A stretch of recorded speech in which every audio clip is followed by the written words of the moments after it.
हमें सोचना चाहिए कि हम कहाँ पे गलत हैं। वो तो उनसे तो गलतियाँ हो गई हैं, लेकिन हम अपनी गलतियों का एहतसाब भी तो कर सकते हैं।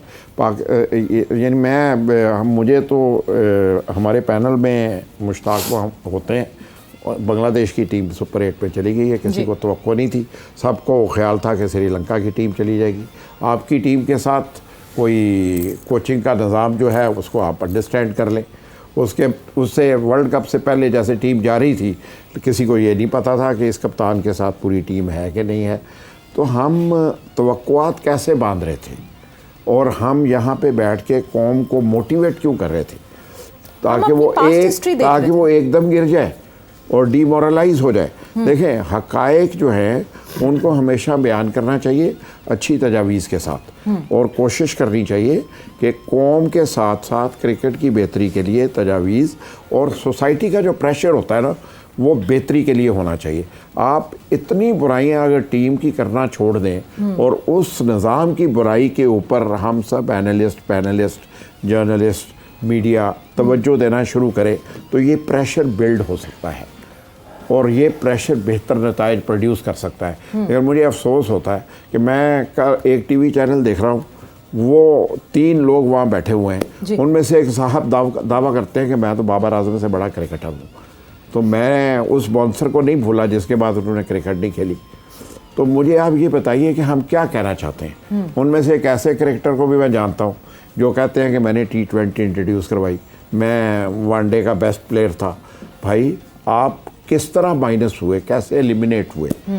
तो हम सबको इन चीज़ों पर गौर करने की ज़रूरत है कि हम कैसे बेहतर हो सकते हैं।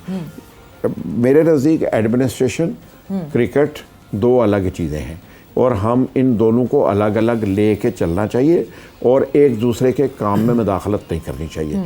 क्रिकेट बोर्ड की जो एडमिनिस्ट्रेशन है वो एंटायरली डिफरेंट है, क्रिकेट टीम की जो एडमिनिस्ट्रेशन और मैनेजमेंट है वो बिल्कुल अलग काम है। हमें इनको डिफ़ाइन करने की ज़रूरत है और उसके बाद बच्चों को इंफ्रास्ट्रक्चर देने की ज़रूरत है। आपको स्कूल क्रिकेट पे तवज्जो देने की ज़रूरत है, इंटर कॉलेजेस की ज़रूरत है, इंटर सिटी की ज़रूरत है, इंटर यूनिवर्सिटीज़ की ज़रूरत है। मुझे इत्तफ़ाक़ है कि मैंने पंजाब यूनिवर्सिटी में क्रिकेट को देखा है बहुत करीब से।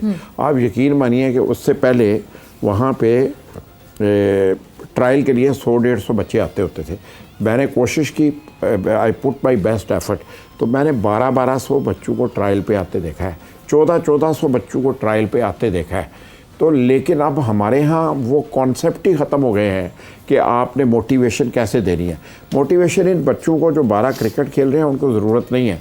मोटिवेशन उस जनरेशन को है जिनसे आपने टैलेंट तलाश करना है। उस टैलेंट को तलाश करके आगे लेके आए तो शायद हम आगे बढ़ सकेंगे। बिल्कुल। वो तो मिसबाउल हक भी सिलेक्शन करने के लिए आते हैं पंजाब यूनिवर्सिटी की। जी, मिसबाउल हक भी आते रहे, बाकी भी तमाम दोस्तों को हमने हमेशा रिक्वेस्ट की, इनसे इंस्पायरेशन लेता है ना यंगस्टर, जब इंस्पायरेशन लेता है, अपने स्टार्स को अपने साथ देखता है तो उसका एक जज्बा ज़रा डिफरेंट होता है। और मैंने वैसे क्रिकेटर्स को कभी नहीं देखा कि वो कभी माइनस होते हों, वो जहाँ कहीं कौम को ज़रूरत होती है उनके साथ खड़े होते हैं। मैंने ट्रायल के लिए जब भी कभी किसी को रिक्वेस्ट की वो अवेलेबल हुआ, किसी को कोचिंग के लिए टिप्स के लिए भी बुलाया तो वो भी अवेलेबल हुए, और टीम के कप्तान भी आए, कोच भी आए, सब क्रिकेटर आते हैं। उनके अंदर ये स्पोर्ट्समैन स्पिरिट मौजूद होती है, लेकिन वो हैं तो पाकिस्तानी ना। जो हमारा कल्चर है, हमारी आदतें हैं, हमारी जबलत है, वो तब्दील तो नहीं होती। हम हसद का शिकार भी होते हैं, सिस्टम भी बिगड़ता है, तो इसे मेंटली स्ट्रॉन्ग करने की ज़रूरत है और वो आपको बनाना होता है। क्रिकेटर भी बनाना पड़ता है, उसके बाद उसको एक अच्छा इंसान भी बनाने पे काम करना पड़ता है। इस पे बदकिस्मती से हमारे यहाँ कोई काम नहीं होता। हमारे बच्चे जो हैं बहुत पुअर सिस्टम से आते हैं, वो गलियों में क्रिकेट खेलते आते हैं। अगर आज मोहम्मद यूसुफ का एग्जाम्पल देख लें, जिस माजी से वो आए और वो आज इंसानी सतह पे भी एक बहुत बेहतर काम कर रहे हैं, तो यानी ये माहौल ने, मुआशरे ने उन्हें दिया ना, तो हमें कोशिश करनी चाहिए कि मुआशरे के अच्छे खिलाड़ी बनाने के लिए हम भी अपना रोल अदा करें, बजाय इसके कि हम इतनी बैशिंग करेंगे वो कहे यार जो कर रहा है कर लो, फिर हंसी तेजी हैं। और यही हो रहा है आजकल हमारे साथ। परफॉर्मेंस तो है, अब ऐसी इस परफॉर्मेंस पे किस तरह जस्टिफाई करेंगे, ये सारी प्रॉब्लम्स हैं वसीम। प्रॉब्लम्स ये हैं, grass root level is one very big issue. आप साबिक चीफ सिलेक्टर रहे, क्या आपको वो फ्लो ऑफ सप्लाई में मसला हुआ जब प्लेयर्स की डिमांड थी मगर वो सप्लाई उस तरह नहीं आ रही थी? देखिए, आप वो स्पेसिफिकली कोई एक आध एरिया की आप बात करेंगे तो शायद हमें कुछ स्पिनर्स का जैसे एक मौके पे हमें लग रहा था कि कमी आ रही है, लेकिन बात देखें ये है कि सिस्टम तभी कामयाब हो गए ना जब आप उनको चलने देंगे। हर साल अगर आप सिस्टम चेंज करेंगे, उसके अंदर कंटिन्यूटी नहीं होगी, उसको डिफरेंट डायरेक्शन आप दे देंगे तो उसके रिजल्ट्स फिर आपको नज़र नहीं आते। कोई भी सिस्टम लाएंगे एक साल में आपको रिजल्ट्स नहीं वो देगा, उसमें तो 3 साल उसमें लगेंगे, 4 साल लगेंगे। लेकिन चौधरी साहब भी जो बात कर रहे हैं ना, basically we don't have a sports culture. जब तक कि हम स्पोर्ट्स कल्चर डेवलप नहीं करेंगे, अगर हम एक्सपेक्ट करेंगे कि क्रिकेट बोर्ड ने यूनिवर्सिटी क्रिकेट भी करानी है, स्कूल क्रिकेट भी करानी है, हॉकी वालों ने हॉकी भी करानी है, नहीं, जब तक कि इन इदारे ये खुद इन्वेस्ट नहीं लेंगे, ऊपर से एक पॉलिसी आनी चाहिए जी कि यूनिवर्सिटी क्रिकेट यूनिवर्सिटी रन करे, HEC रन करे, हॉकी है, जितने भी स्पोर्ट्स हैं, जो मेन चीज़ है, जो सबसे जिस चीज़ की कमी है वो डेफिनेटली मतलब जैसे चौधरी साहब ने कहा वो हमारा इंफ्रास्ट्रक्चर है। देखिए, एक अब क्या होता है कि आप यूरोप में चले जाएं, किसी और मुल्क में चले जाएं, ऑस्ट्रेलिया चले जाएं, उनके स्पोर्ट्स कल्चर मशहूर है। क्यों मशहूर है जी? कि आपको पता है कि एक कम्युनिटी के अंदर मतलब एक कोई छोटा सा इलाका है, आप उसमें बच्चे को आपको चूज़ करना है जिसको हॉकी खिलानी है, टेनिस खिलानी है, फुटबॉल खिलानी है, क्रिकेट खिलानी है या कोई और स्पोर्ट, वो सारे इर्द गिर्द आपके पास फैसिलिटीज़ मौजूद है।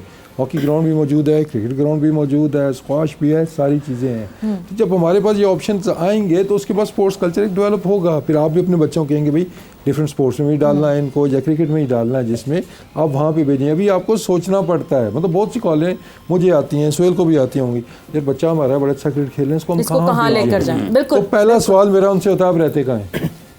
हाँ। क्योंकि वो एरिया के नज़दीक कौन सा पड़ेगा, वो बाज़ दफ़ा 2 घंटे दूर होता है, कोई दफ़ा घंटा दूर होता है, तो आपकी आधी जो इंस्पिरेशन है वहीं पे रुक जाती है, मोटिवेशन बच्चे की रुक जाती है, पेरेंट्स की रुक जाती है, क्योंकि इट्स नॉट इजी कि आप एक बच्चे को 1 घंटा दूर ग्राउंड पे लेके बट ये देखिए ये मसले तो हैं वसीम, ये ग्रास रूट लेवल के मसले हैं, ये इश्यूज़ हैं, ये इश्यूज़ हम बहुत अरसे से एड्रेस भी कर रहे हैं, but over the period of time कुछ हो नहीं रहा। टीम तो कम्पीट करेगी, वर्ल्ड इवेंट्स पे जाएगी, या तो फिर हम टीम को रोक लें, टीम को जाने ना दें कहीं और इन ग्रास रूट लेवल पे काम करें, मगर जब टीम जाएगी तो ऑब्वियसली लोगों की उम्मीदें भी बढ़ेंगी और डिमांड भी होगी। एक वक्त एक ब्रेक का हुआ है, ब्रेक पर जा रहे हैं, ब्रेक से वापस आएंगे तो कॉन्वर्जेशन को आगे बढ़ाएंगे। एंड वेलकम बैक टू जोर का जोर। डिस्कशन हमारी हो रही थी कि ग्रास रूट लेवल पे ही जब इशू है तो फिर आगे इस मेन टीम को कैसे हम ब्लेम कर सकते हैं। जब एक इमारत सोहेल, एक इमारत की जो बुनियाद है वही अगर कमज़ोर होती है तो ऑब्वियसली हम एक उस पर जितनी लंबी जितनी ऊंची इमारत जो है वो खड़ी कर दें, ऑब्वियसली वो शेकी रहेगी।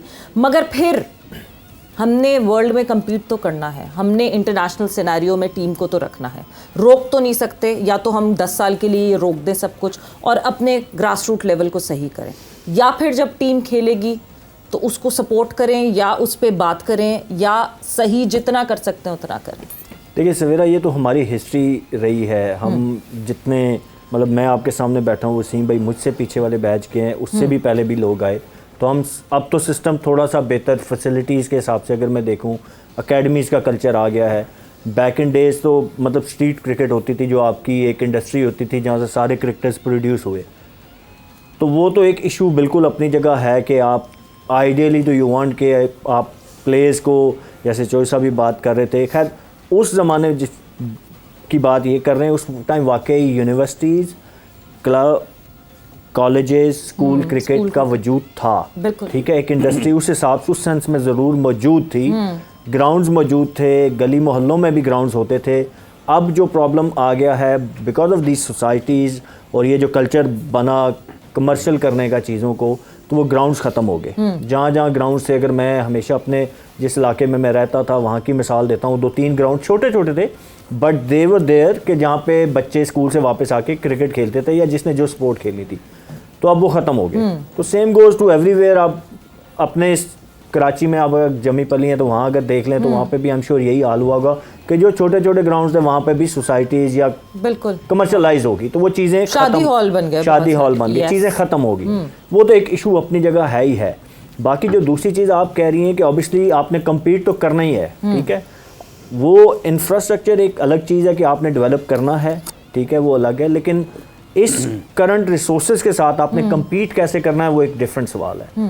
तो हम कम्पीट करते रहे, ऐसा नहीं कि अभी लास्ट 2 सालों में हमारी परफॉर्मेंस 19-20 हुई है, उसके पीछे अगर आप देखें तो इसी टीम ने फाइनल भी खेला वर्ल्ड कप का, हमने सेमीफाइनल भी खेला, हमारी परफॉर्मेंस भी अच्छी रही है। तो ऐसा नहीं है कि हमने अच्छा नहीं किया हुआ। अभी मुझे लगता है कि हमें इसी सिस्टम में रह के चीज़ों को बेहतर करने की ज़रूरत है। इसीलिए हम जिस दिन से यहाँ बैठे हुए हैं, हमने किसी सिंगल इंडिविजुअल को टारगेट नहीं किया कि फ़लाँ प्लेयर की वजह से आ रहे हैं या प्लेयर्स की वजह से आ रहे हैं। It's not about players, it's about system. We need to improve system. जब सिस्टम इम्प्रूव होगा, चीज़ें बेहतर होंगी। पिछले 2-3 सालों में चीज़ें डिसबैलेंस हुई हैं, वो चाहे पावर को लेके हैं, चाहे आप कोचेस को देख लें कि किस तरीके से आपने कोचेस चेंज किए।